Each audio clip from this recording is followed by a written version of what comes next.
प्रत्येकाला आपला जीव महत्वाचा असतो, बरोबर.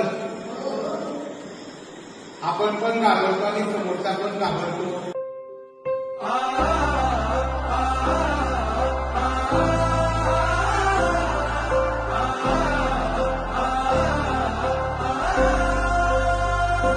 की प्रकाश पडल्यानंतर तो डोळा काय होत चमकतो आणि ते डोळे चमकल्यानंतर दुरून आपण सावधान होऊन जातो की तिथे काहीतरी बसलंय, तिथे काहीतरी आहे. हो यूं ही रोने नहीं दूंगा, हो यूं ही रोने नहीं दूंगा, मैं जब तक जिंदा तुझे कुछ होने नहीं दूंगा. संकट कोणावरती पण येऊ शकतं आणि संकटामध्ये गोंधळून जायचं नाही. जो धीराने सामना करतो तो कोणताही लढा असतो त्याच्यामध्ये तो विजयी होतो. आणि म्हणून संकट समय धीर सोडायचा नाही.